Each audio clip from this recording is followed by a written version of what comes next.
If you're going to be selling your home and you're not going to be in the same state as where you're selling, you might want to listen to this. The title of this story is Our Real Estate Agent Added an Additional $20,000 in Fees to Our Net to Seller Document for Things She Did to Our House Without Our Agreement and Without Quotes. Welcome to Season 2 of the Real Estate Replay. This season, we're opening up the co-host chair to agents, lenders, and other professionals across the country. These handpicked co-hosts will help us dissect stories told by sellers and buyers and help point out the good, the bad, the unethical, or perhaps illegal things that they experienced. We'll learn what to look for, what to avoid, and how to not get screwed when selling or buying. All right, here we go. We've owned our home for 23 years in a nice suburb that is still a very hot market. Houses in our neighborhood are typically under contract within a day or two after the open house. Our house has a new kitchen, including new appliances, new bathrooms, and everything freshly painted in neutral colors with new luxury vinyl flooring from last year. Our agent started off very assertive and confident that she'd have no problem selling our home. She told us the only thing we needed to do was neatly stack our moving boxes in the garage and keep the place tidy.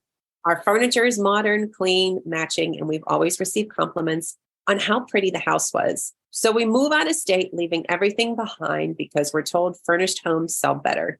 But almost immediately, our agent starts pushing for staging, promising us the house will sell for so much more. We said no. We list our home and get a ton of showings with compliments on the house. After the first open house, we got an offer for full price and we accepted it. The buyer had 4 days to get an inspection, which they found the roof needed replaced, which we expected, and a vent pipe needed replacing. The buyers only asked us to repair the roof and the pipe, which we told our agent was fine. I don't know what happened in between when they said it was fine and not, but she goes on to say, however, the agent told us we had to sign a paper stating we decided not to sell, and that after repairs were made, she'd list it again. It seemed weird, but we trusted her, so we agreed. She's got tons of years experience in the business. She sent us written estimates for the roof repairs, and we signed and agreed to pay those. Meanwhile, we're in another state paying for an Airbnb, mortgage, taxes, utilities. Then now she's badgering us to get our things into storage because people can't see the entire wall because there's containers stacked. So we hire movers and put everything into storage. It took 1 week to complete the roof and pipe repairs, but she did not make the listing active for an entire month, meaning after the buyers and the seller didn't agree on anything and the deal fell through, she pulled the home off the market. The seller goes on to say, things are adding up with carrying costs, so we tell our agent to hurry up and put the house back online. And she said she'd like to repaint everything and do some minor touch-ups, which she'd pay for and get back at closing. We assumed she meant from her commission because she never gave us any quotes, estimates, or told us who was doing the work at first. Our fault for not questioning her more carefully because we were under tremendous stress with all the financial stuff, new job, new state, finding a house. The listing goes live and we are stunned to see it is full of someone else's furniture, painted all white, carpet put down in 2 areas, new doors on the closet, and extra trim along the baseboards, none of which we requested or knew about. She then sent us a contract for a stager we had already said no to at the charge of $3,000 plus $1,000 a month to keep the furniture there. We did not sign the staging contract.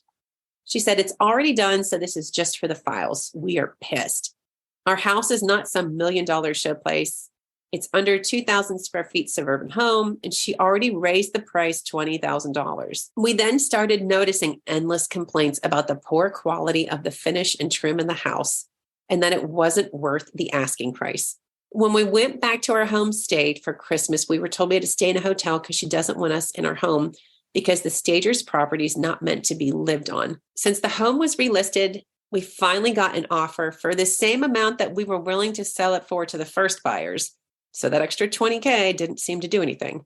We countered back and forth, and then they came back after the inspection and wanted $5,000 for cosmetic repairs. We agreed to give them the $5K discount. And then when we received the net to seller document from our agent, we were stunned to see she's taking her entire commission and billed us $20,000 for all the stuff that she did to her home that we never signed off on and certainly didn't agree to. We finally went over to the house yesterday and I almost died. It looks awful. The painting is the worst I've ever seen. Cheap white paint covering most every surface, huge gaps of areas missed, the old colors showing through, painted only one side of the old doors hung in our closet, and drips down the back. Cheap plastic molding glued to our wooden baseboards, carpet in the family room that prevents the back door from opening, a hole in the ceiling of the foyer where it looks like someone tried to shove a ceiling light to the side and left it there anyways. And to top it off, there are two large and growing leaks in the garage ceiling and dining room ceiling. We have never had a roof leak in the entire time we have lived there. This is directly related to the new roof that she contracted. I told her I will absolutely not pay the $20,000, but she keeps saying that she couldn't tell us the prices in advance for the other work because she didn't know how much it would cost. I smell BS.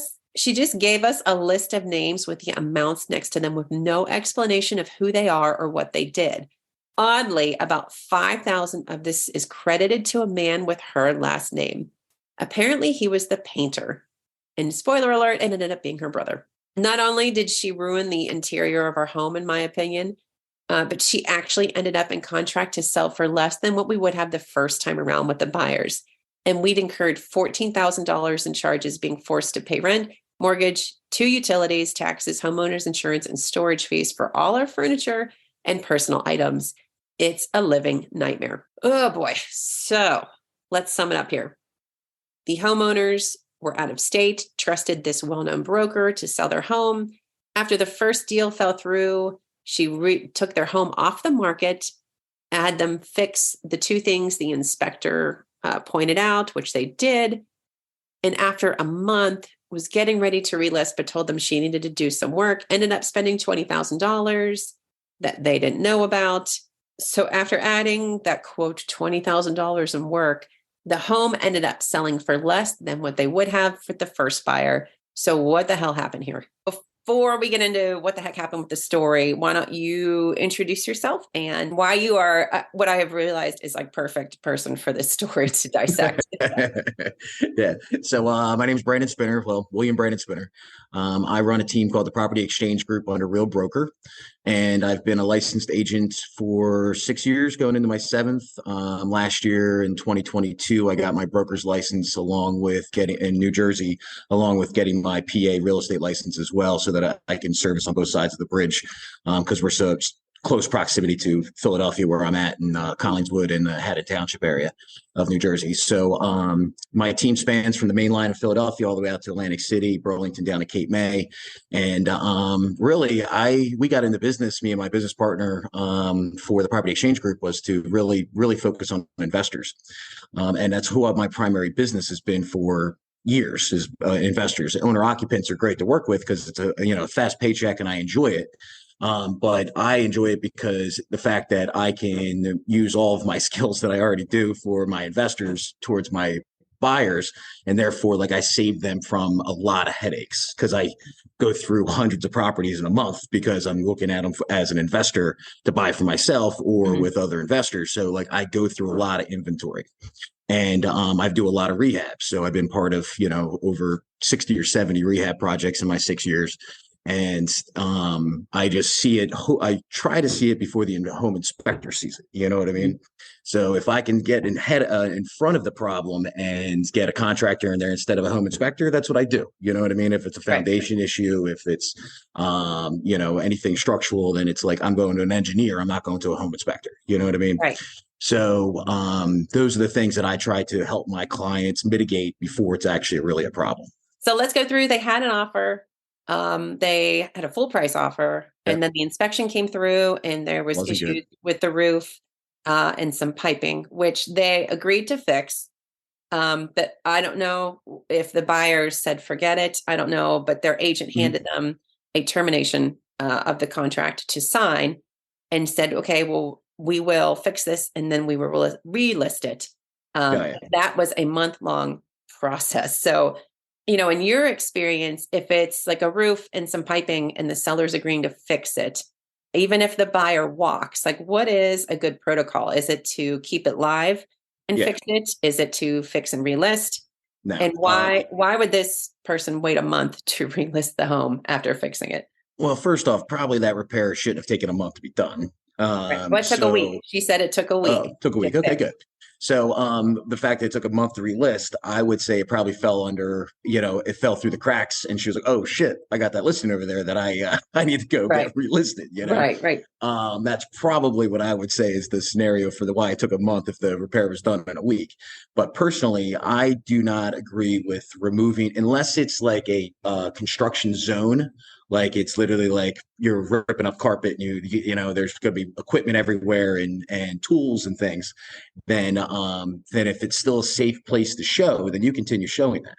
Right. And if the buyer backed out, I would say that they probably backed out because of reluctancy. You know what I mean? Like they probably weren't ready to buy anyway.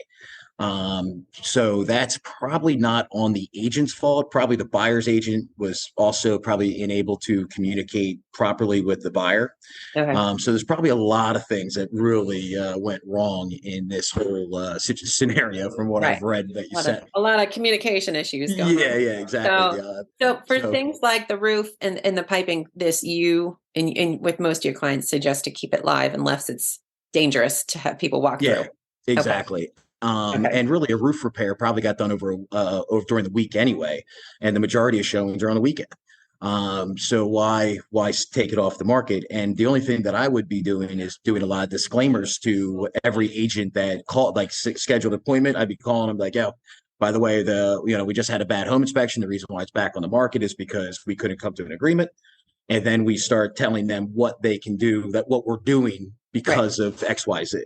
Right. So your clients are going to get a brand new roof. If they love the property, let's make a deal. Let's discuss this. It's going to have new plumbing. It's going to have, you know what I mean? Right. Really selling it as a perk, not as a problem. Right. And that you're willing to negotiate, right? Like you're willing to get the deal done. It's not like you don't fix anything.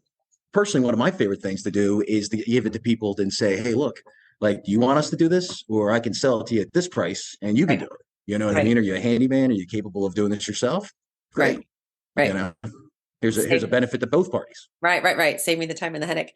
But so it sounds like, I'm reading through this person's comments because they had actually 2 posts running. It sounds like she thought her house was very well decorated and very well nice, which I know 100% could be opinion. It absolutely is opinion and can be generational based, right? Like your wooden oak cabinets look really nice to you, but like it's not really the style anymore. The golden oak. I love the wallpaper ones are the best. Right. Wallpaper. Good Lord. All right. So it sounds like maybe it wasn't exactly up to par design wise with young buyers, but not a dump needing a ton of work, considering they got a full price offer relatively soon after listing. Yeah. So I'm sure you talk to a lot of buyers. So what are buyers expecting right now when they look at a home? Maybe we can break it down by age, I guess. Yeah, that is situational too. But on the majority of people, there's like 2 buyers, right? There's a buyer that doesn't mind a project, and there's a buyer that doesn't want a project. Right. Those are really whether or not they're comfortable with a big project or a little project, they're still okay with a project, right? So people are looking for turnkey. I want everything updated. I want to buy that flip in town because I don't want to do anything. Right. And then the other people are like, you know what? I could put a little sweat equity in this and build up to actually build my own equity and do it the finishes that I want to finish with. You know what I mean? So between those 2 buyers, it really does take a big gambit of space between them. But to answer your question, the buyers that I deal with the most are the ones that are looking to invest that sweat equity. We usually see eye to eye a little bit better than the person looking for the turnkey that doesn't want to build out their own equity. They want to buy at the top of the market, which is really hard for me to put an offer in on. Right. And don't get me wrong, I do because I have a fiduciary to my client, and I'll do whatever they ask me to do. Fight and push back a little bit. A little painful to write it out. Yeah. So that's pretty much what I deal with on a regular basis. Right. So it's going to be I don't want to say a crapshoot, but every buyer is different. But I think it's important for a homeowner to know that just because you think your house is amazing and designed correctly doesn't mean that it's going to jive with someone else, right? You could be incredibly artistic and your home looks so cool, but like to a buyer, it looks like a hot mess and they don't want anything Yes. to do with it. It stresses them Now out, I right? have to Like, gut this because you just painted the walls, right, right. pink and Blood red kitchen rainbows. walls. Right. Yeah. Well, Okay. So she goes on to talk about how things started to unravel. And again, they were out of state. So they already moved, they were renting. And they were kind of waiting for this to go through and just get the house sold and done. And yeah. so the agent comes back to them and starts saying that she needs to do some updating. And it seems like there was not a very good communication on how that was going to be paid for, first of all. Yeah, and also a clear scope of work, which is what I noticed from the Absolutely. article, right? Absolutely. So, Yeah. she ended up, when it all came done, she ended up spending $20K. She claimed she spent money on a stager. After demanding they put their own furniture in storage, painting, carpet in 2 rooms, and new doors on all the closets, landscaping, and house cleaning. And she couldn't understand the house cleaning because nobody is there. She's like, Yeah. we don't live there anymore. Like, there's really nothing. So that was questionable. They were never given any quotes. I never asked if any of it was okay. And they're leaving them with very little profit to buy a new home. So my question to you is that worth $20K? Again, size of the house definitely takes into consideration for the Right. staging and also painting. The closet doors is nonsense. The exterior definitely is something that, again, the could depend on the size of the property, and they put shrubs in or they just clean it up and mowing. What were they doing? I could tell you right now, it really doesn't come down to the 20K of this question. It really is the fact of the lack of scope of work and the lack of communication between the consumer and the contractor. The realtor has no business talking and collecting funds for between those two. That's being in that's dual capacity, and it's illegal. Okay. So they should not be doing that. Right. When I work with a seller or even a buyer that needs contracting work, I have my very, very close contractors that do major rehabs for me, and I have them go out there and I trust them. I know that they're not going to put work in that isn't necessary, and I look at the scope of work. You know what I mean? So I'm not collecting money, but I at least mitigate the scope of work. I go like, dude, you really need to do that? Like, yes, I need a threshold here, but is it really really $300, or is it a $30 fix? You know what I mean? Right. Like, that's not necessary. So it really comes down to communication between the contractor and the consumer, not between the realtor and the contractor. So I personally, like I always say to my people, is like, yo, just keep me on all of the communication. Keep me in the text messages, keep me in the emails. That way, when I see a red flag, I'll call you and tell you there's a red flag, and then you can take it up with the contractor. Right. You And know that's what I mean? like the best way that should be handled. The only way it should be handled, really. Only Um, most agents don't even want to take that liability, because that's a big liability as well. And we're realtors. We're not, that's outside of our capacity of work. Right. You know what I mean? So we're supposed to stay in our lane. The introduction is one thing, but being that middleman is definitely a no-no. Oh, the one thing I wanted to ask you about contractors. So it turns out the one contractor that they had to pay, which I guess they didn't put 2 and 2 It was the together, family member. had the same last name as them. So I will ask you, should that be a red flag for somebody? I think this is the 5th red flag. Yeah, I mean, this whole story is full of red flags. Yeah, definitely. There's very many green things going on in here. No, if it's a family member, it should have been disclosed from the beginning anyway. Right. So that's another conversation to have. Everything in real estate is full disclosure. You know what I mean? And if you're not transparent, then you're Gonna get dancing sued. a red line. All right, so let's talk about homeowners. Like, what is worth it to do when you're going to sell your home? Yeah, Like, what updates? Well, there's 2 ways of approaching this, and I always approach it with to the seller. Is it are you looking for top dollar? Or are you looking to get out? If you're looking for top dollar, then it could be updating the exterior of your property, putting in some shrubs, re-blacktopping the driveway, and believe it or not, a new mailbox helps a lot. Nobody wants that big sea bass mailbox, so that helps with the curb appeal. Maybe a fresh coat of paint on the stairs or paint the door. You know what I mean? Like, those are all little things that can be done very inexpensively. Right. If you're looking to really get nitty gritty with it, you can, obviously Number one that you get out of is the baths and kitchens, right? Mhm. You always get your money back out, mainly out of bathrooms. Kitchens are a little iffy because it may not suit the next person's wants. Right. So it's really kind of, if you're a flipper and you're doing the whole thing, then that's fine. Of course, you're going to do the whole gamut, and you're going to, hopefully use what is modern today and what's tasteful today. But not all homeowners have that eye Right. or Right. see the difference between when they put a black countertop in or a white countertop. Right. So it really the kitchen's not one that I like to really mess with. Flooring too. So the majority of buyers are, when they buy a home, they're going to go in, they're going to paint, and they're going to do their flooring. Right. That's like almost what you just know that you're going to do if you're buying someone else's house. Nobody wants old carpet. You know what I mean? Nobody wants their old laminate. I say laminate. Difference between vinyl, laminate is the wood core, right? Right. So that wood core swells and peels, and it looks like crap. But the vinyl is like the newer age. Now that we have it, they're almost indestructible. Like they'll be there. Impressive. Yeah, they'll be there. I wish I Yeah. would have done it. Like when Yeah. we built our home, we didn't have kids and we had one dog. Now we have 2 dogs and 2 kids. And we got like wood flooring. But when we built, like we couldn't afford that much. So we got like the basic wood flooring, which is just like dense. It's so Yeah. beat up. And Yeah, my neighbor did with the vinyl that looks like wood. And there's like, it's like pristine. I'm like, well, Yeah. shoot, like I wasted so much money. I should have done it differently. Yeah. Well, I'll tell you not what, that- you can lay those, and that side note, you can lay those vinyl flooring over just about anything. And really? it is extremely easy to put in for yourself too, if you just want to do a weekend project. Yeah, no, I'm not. I'm not. No, I'm not I wouldn't either. No, no. That's not me. No, thank you. I'll pay somebody to do that for me.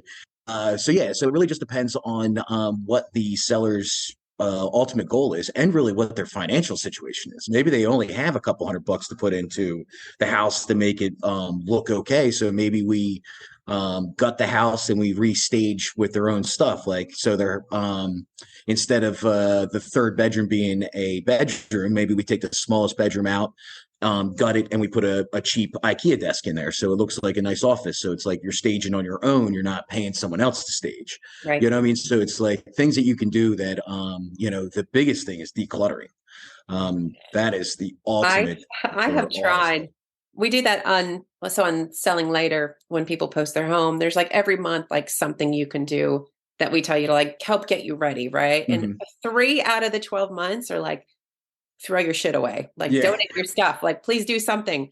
Yeah. We even made a calculator, like, hey, if you can get rid of like this box, and this box, you would save like this much on moving. Like, do you really need those books? Like, is it worth the $20 to move them if you're never going to read them? Right? Donate them to go to the library, donate them to the local library, and be done. Okay. So in this situation where you're not in the state and you're selling your home and there's potentially some things that need to be done, what's the protocol? Like, what is the correct way to handle this with your real estate agent? So not being in state, I would say a honest list. You know what I mean? Like, you have to have a scope of work. There has to be a documented, agreed upon list of things that we're going to A, help facilitate, or B, help someone else facilitate. Right. So whether we're going to be like, as agents, like we go in and put smoke detectors in, you know what I mean? We don't have to ask permission, or I don't talk to my client about putting smoke detectors in. I just take a picture of the receipt. I go, yeah, look, I'm putting this on the HUD, or do you want to Zelle me back for, the smoke detectors and the fire extinguisher for the certificate of occupancy? It's $135. You know what I mean? Why? Because it had to get done. And here's also the money for the certificate of occupancy. That's not what we're talking about here. Right. We're talking about when it goes beyond the things that are not required by law to get things done, right? It's something that is going to improve the sale of the property and not necessarily impede the sale of the property. All right. So if we're talking about staging is nothing to do with you as an agent. That is a third party, and that third party should be communicating directly with the consumer. Right. With your client, right? Again, if you're CC'd on the conversation, that's fine. That way you stay in the loop of what's going on and what you expect to see when you walk into a property. How drastic does it have to be for a stager to tell you to move all your furniture into storage and bring all new furniture into the house? Most likely it's probably old Okay. gross furniture. Got it. Okay. You know what I Got mean? it. So if it's like that, plastic wrapped couch in the living room, obviously we don't want that there. Right. You know what I mean? It probably is a little stinky. You know what I mean? It's not going to showcase well. You're going to people. It's like it. Perfect example. It's like people not taking their pictures down, their personal pictures down. When people are walking through the house, they start looking at the personal pictures like, oh, do I know this guy? And then they stop paying attention to what they're looking at and they start focusing on all the weird shit. So that's why I would say that the only reason why a stager would, well, two reasons. One is money. Yeah. Two is the fact that it's going to benefit them, benefit the seller. You know what I mean? If they have their ethics properly in line, then it's always about the seller, right? Okay. Always about the consumer, not their wallet. So, and stagers have ways to do partial staging. You know what I mean? Like, all they'll bring in is pretty soaps and candles and decorations for the countertops. And, there's wine bottles with the flowers sticking out of it. You know what I mean? Like just to spice it up and jazz it up a little bit. Homey, right. Yeah, and make it feel exactly, especially if it's a vacant home, because that stuff just kind of gives the feel of just home. You don't necessarily have to have a couch in there. Maybe they put a throw rug down, things like that, instead of it being a full staging. Okay. So I would say that if a stager said, "Hey, we need to get rid of all this furniture," I would hope that it's because of the condition of the furniture, and it doesn't. It also could be like that one of those huge sectionals that fill up the whole room in the living room. You know what I mean? The love sack couch, the giant. Yeah, which is a cozy couch. I would want it in my house, but it doesn't showcase the size of the living room the way it would if there was a little love seat in there and an accent chair. Right. You know what I mean? So that could be the reason why it doesn't fit the room. It felt good for a cozy little movie night, but it doesn't mean you're going to get top dollar for your house. Okay. You know what I mean? That makes sense. So I hope that's the case for everybody's sake, because even stagers will go out of business very quickly if their ethics are not in line with what the outcome is. That's my take. And then contractors and stuff, it should all be through you. It should be through the consumer, the homeowner. Directly to the seller. So all I'm doing is making an introduction. And the only thing I'm facilitating is the fact that they're not taking advantage of an out-of-state seller. So that's the only thing. Like if I go through and I see, repairing concrete work, definitely needs to be done. Right. Next one is putting a threshold on a carpet that's going to get ripped out anyway. You know what I mean? Like the little metal strips. Oh, yeah, yeah. You know what I mean? Like that doesn't need to get done. Like stop. Right. Right. I mean? The flooring looks like shit anyway. Taking all my dollars. Right. Yeah, you're going to bring out this nice shiny piece of metal that's going to accent the fact that these floors look like shit. Yeah. Ignore the holes in the carpet. Just look at this shiny piece of metal. Looks great. Exactly. So it really is just a matter of just paying attention to what that punch list of items are and making sure that they align with the outcome of the sale, right, and the seller's budget. We aren't lawyers. We're not even close to being lawyers. But if this happened to you personally, and this is a broker, right? So like if it was an agent, the first thing I would say would be like, go talk to the broker, the person that they're responsible for. Yeah. But this person is responsible for themselves. So if this happened to you, you're not a lawyer, but if this happened to you personally, what would you do? Well, as a consumer, the first thing that I would do is to the real estate commission. Well, first talk to an attorney. Right off the bat, I would be Googling real estate attorney and, finding the who I could talk to. Most likely that at that same moment, when you start Googling these things, I can assure you that the commission is going to come up as one of your Google searches, the real estate commission, the state, whatever state you're in. And then they have direct links right on there to go and file a complaint with the commission. The commission, again, we talked about this earlier. I don't know if it, before this started, that the National Association of Realtors is not there to protect the consumer. It's there as a relationship between the realtors themselves. Mm-hmm. The real estate commission is who is in charge and who is protecting the consumer. So that is whom you need to speak to first and foremost, because really they'll guide you too on what your legal rights are and show you where you can find it and source it and They might even have a couple references for you for real estate attorneys. But the commission of every state is there to protect the consumer. So that's really who you need to spend the most time with. And it's interesting too that I was reading, because the Consumer Federation of America, they're my buddies. They did a big report about the commissions for each state, and how a lot of them are supposed to have like 3 real estate agent seats, 3 consumer seats. I mean, depending on the size of the state, I'm just saying on an average. No, and no, like you're good. You're right. And like 2, 3 industry Consumers. people, right? Yep. Right. So, and it was saying how most of the consumer seats were empty, including my state in Pennsylvania. I was like, well, shoot, where do I apply? I'll sit on there. I'm sure they would love to have me sit on that thing. I don't know about that. Yeah, no, they wouldn't. They wouldn't. But I would still, I still need to look into how to apply for that. Yeah. But it's interesting. Like there could have been, though. It could. I'm not sure. I apologize. Yeah, but it could have been at the point that they were doing turnover too. So it really could have been at the point they could have just hit that sweet spot between the gaps of somebody just stepped down, some this, you know what I mean? Like, right. Yeah, it could be. But they also research is only as good as the time period in which you do it. True. And they also said like some of the consumer seats were actually sat on by industry people. It was just interesting. I'll send it to you. Yeah, I'd love to read it. Okay. The one question I always like to ask is like, what do you wish consumers understood more? Either it can be about buying and selling, your position as an agent, or it could just be something that really irritates the hell out of you, that you wish that you would like to take this 2 minutes to stand on your footstool, pedestal, whatever it is. Yeah. Soapbox. Soapbox. There it is. Yeah. God, I'm having a tough time with words today. No worries. So what would you like to educate about or complain about?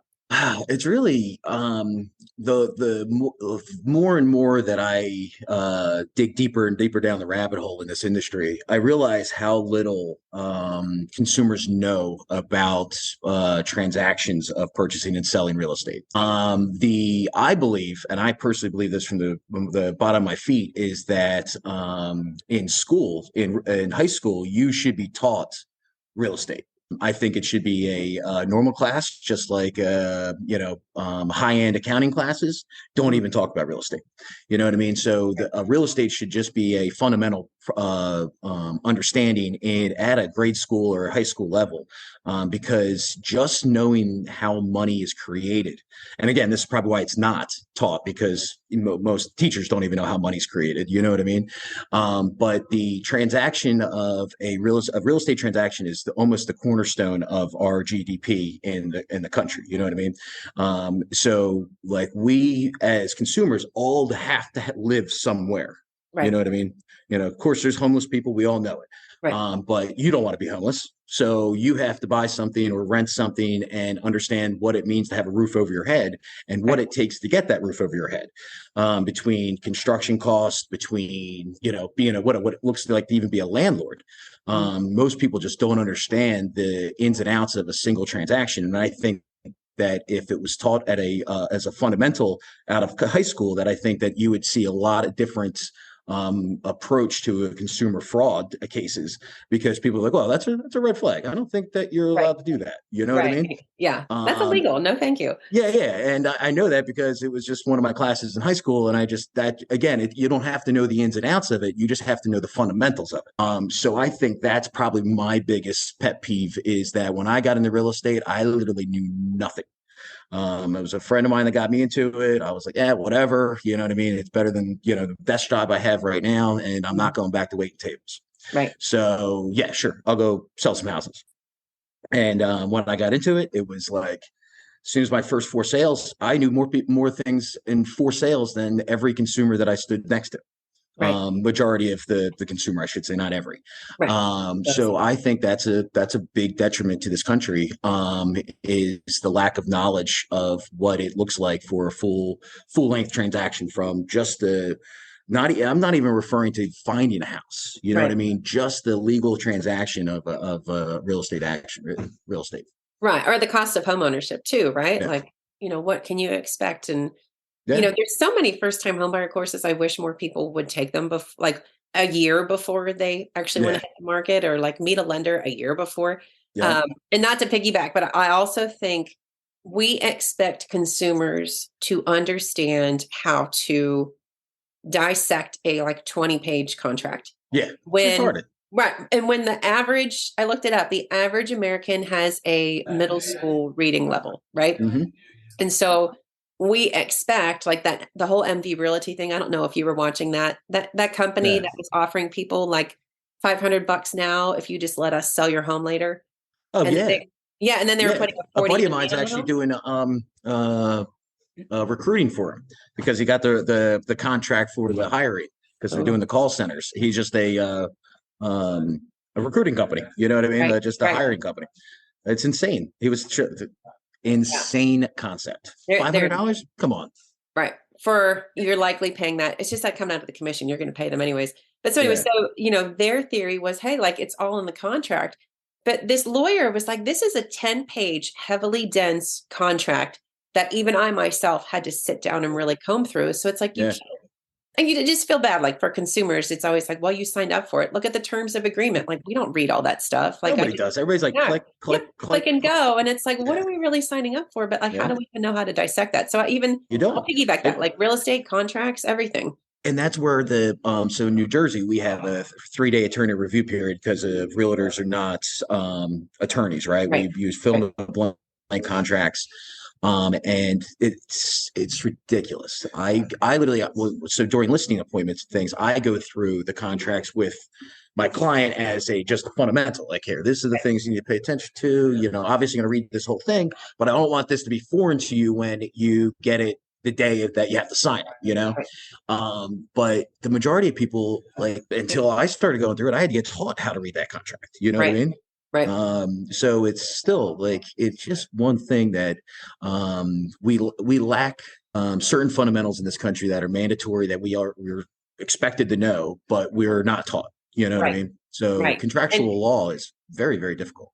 Right. Well, and you have to think too, from a generational standpoint, if your family history has never owned a home, like how would you even know? Like you would have no idea, right? Like my parents owned a home. So like I kind of have an idea and they told me stuff, but if that's not in your family history, like, but your parents probably still believe you need 20% down to purchase a home. Probably. Yeah. Well, just that generation, because back then you had to, but they were also only buying $80, $90, $120,000 homes, right? And they were, get 12, 13% interest, and they were like, whatever. Now the interest rate, my dad's like, my first house was 18% interest. Right. I'm like, but it was. Yeah, it was a $60,000 house, Dad.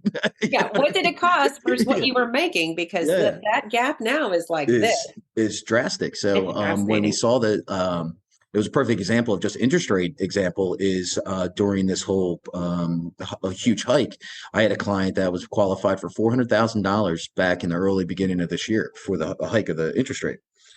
Pre-approval is only good for 90 days for as far as your interest, credit score, right? Mm-hmm. So they couldn't find anything, so they backed off for a while, and the interest rates went to 8.5, and they were like, I think we're going to start looking again, not even really paying attention to the interest rate at all. So they went back through the pre-approval process, and he lost $90,000 worth of buying power between keeping his payment the same, right? So if I only wanted to hit this number, you can now afford this, and it was a $90,000 swing. That's a big difference, especially in New Jersey with the taxes being where they are. You know what I mean? Oh, are you that bad? How in the world do you keep track of like, I'm in New Jersey today, I'm in PA today? Because PA doesn't need an attorney. You can just use a title company, right? And like, you don't need an attorney in Jersey either. North Jersey. Oh, you just need a review, you mean? You have an option to have an attorney review for 3 days. Okay. You don't necessarily, not everybody uses it. There are in North Jersey, it's more more prominent than South Jersey. We're still kind of loosey goosey down in South Jersey. Just winging it. Just wing it. Yeah. Well, we as realtors take on a lot more responsibility down in South Jersey for some reason. I don't know why the difference is. In Philly, it's a common law state, so the laws are a little bit different. There is no 3-day attorney review, but you can rescind that contract for an entire period for any reason. In PA, excuse me, I do work in Philly, but so Pennsylvania may not have the 3-day attorney review, but in Philly, you can rescind during any time during the inspection period. And in New Jersey, you have to have a reason to rescind during the inspection period. It can't just be because you got buyer's remorse and you want to walk away. Now, Right. it could be that you come up with a bunch of crazy things that you want done during the home inspection, and the seller goes, "No, I don't want to do any of those," and you're like, "Sweet, because I'm out." Yep, I'm out. Yep. Yeah. Yeah. Right. But that's if they say no, I'll fix all those things, then you're still in. You know what I mean? You're So still in it. that's a big difference between Jersey and Philly that I respect those two differences. Right. Okay. I am Okay. way over time, Well, of no course. worries. But thank I you for enjoyed this. it. Want to share your experience with us? Drop by therealestatereplay.com and submit your story or even ask us a question.